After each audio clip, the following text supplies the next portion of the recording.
Lei 13.105, de 16 de março de 2015, Código de Processo Civil, livro 2, da função jurisdicional, título 1, da jurisdição da ação.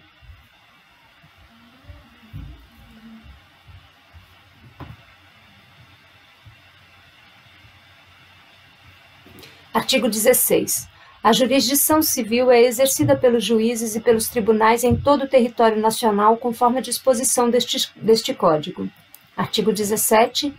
Para postular em juízo é necessário ter interesse e legitimidade. Artigo 18. Ninguém poderá pleitear direito alheio em nome próprio, salvo quando autorizado pelo ordenamento jurídico. Parágrafo único. Havendo substituição processual, o substituído poderá intervir como assistente litisconsorcial. Artigo 19. O interesse do autor pode limitar-se à declaração. Inciso 1º. Da existência, da inexistência ou do modo de ser de uma relação jurídica. Inciso 2º. Da autenticidade ou da falsidade do documento. Artigo 20. É admissível a ação meramente declaratória, ainda que tenha ocorrido a violação do direito. Título 2. Dos limites da jurisdição nacional e da cooperação internacional, capítulo 1, dos limites da jurisdição nacional. Artigo 21. Compete à autoridade judiciária brasileira processar e julgar as ações em que, inciso 1º, o réu, qualquer que seja a sua nacionalidade, estiver domiciliado no Brasil. Inciso 2º, no Brasil tiver de ser cumprida a obrigação. Inciso 3º, o fundamento seja fato ocorrido ou ato praticado no Brasil. Parágrafo único. Para o fim do disposto no inciso 1º, considera-se domiciliada no Brasil a pessoa jurídica estrangeira que nele tiver agência, filial ou sucursal. Artigo 22. Compete ainda à autoridade judiciária brasileira processar e julgar as ações, inciso 1º, de alimentos, quando, a linha A, o credor estiver domiciliado ou residência no Brasil.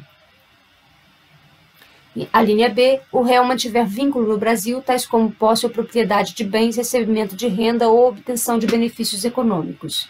Inciso 2º, decorrentes de relação de consumo quando o consumidor tiver domicílio ou residência no Brasil. Inciso 3º, em que as partes expressa ou tacitamente se submeteram à jurisdição nacional. Artigo 23. Compete à autoridade judiciária brasileira, com exclusão de qualquer outra. Inciso 1º. Conhecer de ações relativas a imóveis situados no Brasil. Inciso 2º. Em matéria de sucessão hereditária, proceder à confirmação de testamento particular e ao inventário e à partilha de bens situados no Brasil, ainda que o autor da herança seja de nacionalidade estrangeira ou tenha domicílio fora do território nacional.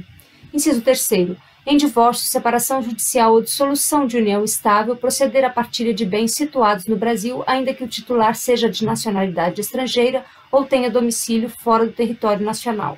Artigo 24. A ação proposta perante tribunal estrangeiro não induz litispendência e não obsta a que a autoridade judiciária brasileira conheça da mesma causa e das que lhe são conexas, ressalvadas as disposições em contrário de tratados internacionais de acordos bilaterais em vigor no Brasil. Artigo 24. A ação proposta perante tribunal estrangeiro não induz litispendência e não obsta a que a autoridade judiciária brasileira conheça da mesma causa e das causas que lhe são conexas, ressalvadas as disposições em contrário de tratados internacionais e de acordos bilaterais em vigor no Brasil. Relendo. Parágrafo único. A pendência de causa perante a jurisdição brasileira não impede a homologação de sentença judicial estrangeira quando exigida para produzir efeitos no Brasil. Artigo 25. Não compete à autoridade judiciária brasileira o processamento e o julgamento da ação quando houver cláusula de eleição de foro exclusivo estrangeiro em contrato internacional, arguida pelo réu na contestação. Parágrafo 1º. Não se aplica o disposto no caput às hipóteses de competência internacional exclusiva previstas neste capítulo. Parágrafo 2º. Aplica-se à hipótese do caput o artigo 63, parágrafos 1º a 4º. Capítulo 2º da Cooperação Internacional, seção 1, Disposições Gerais. Artigo 26. A cooperação jurídica internacional será regida por tratado de que o Brasil faz parte e observará: inciso 1º, o respeito às garantias do devido processo legal nos estados requerentes. Inciso 2º, a igualdade de tratamento entre nacionais e estrangeiros residentes ou não no Brasil em relação ao acesso à justiça e à tramitação dos processos, assegurando-se assistência judiciária ao necessitado ou aos necessitados. Inciso 3º, a publicidade processual, exceto nas hipóteses de sigilo previstas na legislação brasileira ou na do estado requerente. Inciso 4º, a existência de autoridade central para recepção e transmissão dos pedidos de cooperação. Inciso 5º, a espontaneidade na tramitação de informação a autoridades estrangeiras. Parágrafo 1º. Na ausência de tratado, a cooperação jurídica internacional poderá realizar-se com base em reciprocidade manifestada por via diplomática. Parágrafo 2º. Não se exigirá a reciprocidade referida no parágrafo 1º para a homologação de sentença estrangeira. Parágrafo 3º. Na cooperação jurídica internacional não será admitida a prática de atos que contrariem ou que produzam resultados incompatíveis com as normas fundamentais que regem o Estado brasileiro. Parágrafo 4º. O Ministério da Justiça exercerá as funções de autoridade central na ausência de designação específica. Artigo 27. A cooperação jurídica internacional terá por objeto: inciso 1º, citação, intimação e notificação judicial e extrajudicial.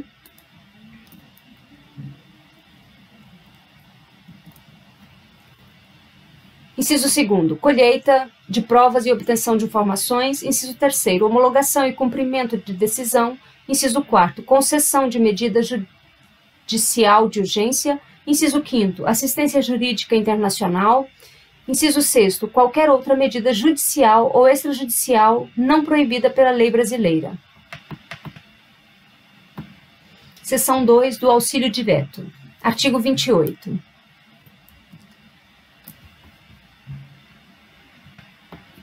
Cabe auxílio direto quando a medida não decorrer diretamente de decisão de autoridade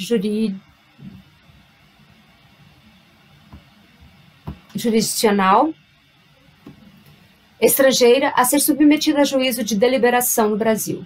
Artigo 29. A solicitação de auxílio direto será encaminhada pelo órgão estrangeiro interessado à autoridade central, cabendo ao Estado requerente assegurar a autenticidade e a clareza do pedido.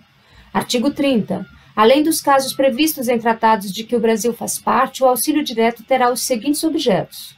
Inciso 1º, obtenção e prestação de informações sobre o ordenamento jurídico e sobre processos administrativos ou jurisdicionais findos ou em curso.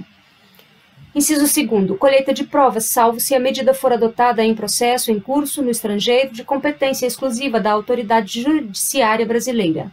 Inciso 3º, qualquer outra medida judicial ou extrajudicial não proibida pela lei brasileira. Artigo 31. A autoridade central brasileira comunicar-se-á diretamente com as suas congêneres e, se necessário, com outros órgãos estrangeiros responsáveis pela tramitação e pela execução de pedidos de cooperação enviados e recebidos pelo Estado brasileiro, respeitadas disposições específicas constantes de tratado. Artigo 32. No caso de auxílio direto para a prática de atos que, segundo a lei brasileira, não necessitem de prestação jurisdicional, a autoridade central adotará as providências necessárias para seu cumprimento. Artigo 33. Recebido o pedido de auxílio direto passivo, a autoridade central o encaminhará à Advocacia Geral da União, que requererá, em juízo, a medida solicitada. Parágrafo único.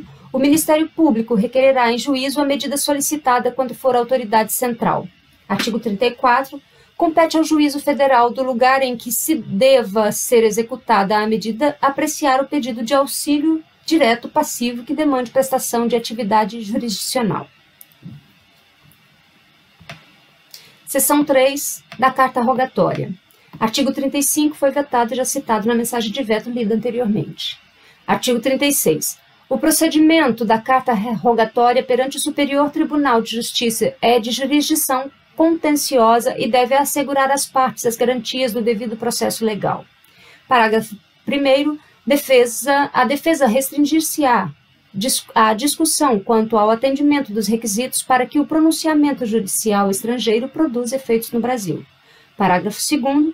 Em qualquer hipótese, é vedada a revisão do mérito do pronunciamento judicial estrangeiro pela autoridade judiciária brasileira. Seção 4, disposições comuns às seções anteriores.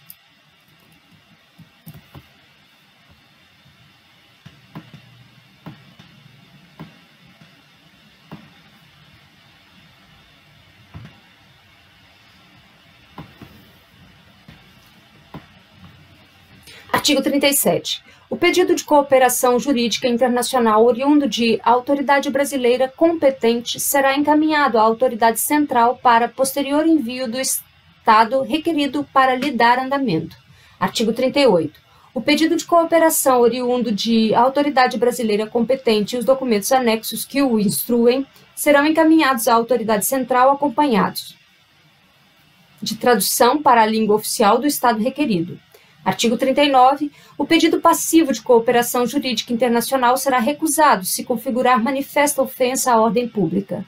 Artigo 40. A cooperação jurídica internacional para execução de decisão estrangeira dar-se-á por meio de carta rogatória e execução de sentença estrangeira de acordo com o artigo 960. Artigo 41. Considera-se autêntico o documento que instruir pedido de cooperação jurídica internacional, inclusive tradução para a língua portuguesa, quando encaminhado ao Estado brasileiro por meio de autoridade central ou por via diplomática, dispensando-se ajuramentos, autenticação ou qualquer procedimento de legalização. Parágrafo único. O disposto no caput não impede, quando necessária, a aplicação pelo Estado brasileiro do princípio de reciprocidade de tratamento. Continuaremos a leitura do título 3 da competência